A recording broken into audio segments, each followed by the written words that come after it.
I play a character named Merrimen, and when we first meet him, he's just getting out of jail, basically just released from a 6-year stint. He went to jail for robbing banks, which he got into after he came back from the military, from a deployment, and basically couldn't find the same kind of excitement in his life that he had overseas. And also, couldn't find a good job, and so he ended up going into a life of crime. And one of the jobs had a couple of successful robberies, and then one of the jobs went bad, so he ended up in jail for 6 years. We meet him just as he's getting out, and he's reassembling his group of guys and going after a big fish.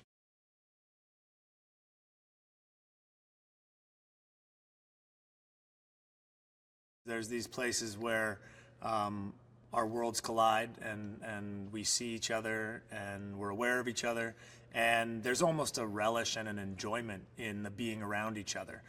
From our side, certainly knowing that we're being chased by the best the city has to offer, the best department the city has to offer, and despite the fact that they're onto us, they know where we are, and they even possibly know what we're aiming for. That they're not going to get us. And that's, inherent in the character of Merrimen, is that he wants to take down the biggest thing possible. He doesn't want to do an easy job. He wants to only do the impossible. And I think there's a respect between Big Nick and Merrimen. They both, while they're chasing each other and while there's a lot of animosity and a lot of macho posturing between them, there's also a lot of respect about how they go about their job and their effectiveness as men, basically.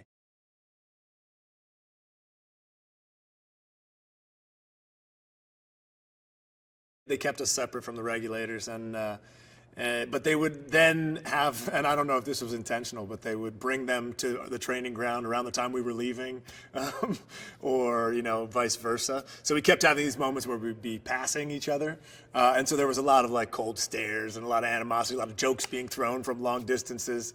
It just bred, I think it bred a sort of healthy competition, where the real crux of this movie lives between a real face-off between my character and Jerry's character and our two teams, And so I think for Jerry and I both to get to have our squads and be separate with them, and also have this kind of competition thing of who's getting the better training, who's spending more time at the range, who's whatever, I think it really did help kind of breed that competition thing in a really good way.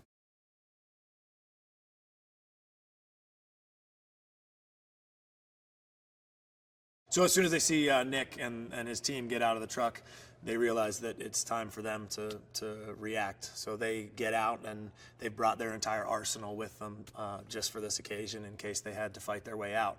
It opens up with me shooting the Saw machine gun, which is just a massive beast of a gun, and it really just kind of lays waste to everything that's in its vicinity.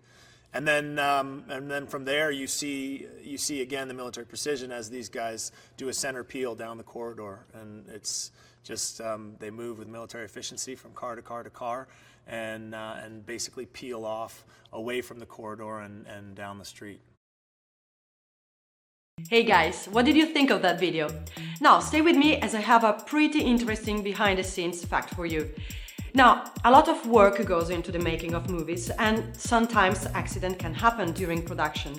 The largest number of fatalities ever in a production of a film occurred during the shooting of the 1931 film Viking, when a ship they were shooting from exploded in the ice off the coast of Newfoundland. 27 people died, including producer and co-director Varric Frissel, as well as collaborator A.G. Penrod.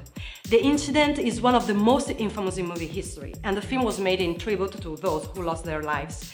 The opening cards describing the accident and the film are genuinely touching. On that sad note, I will leave you and remind you that we publish new videos every day, so be sure to subscribe for more great content. See you soon!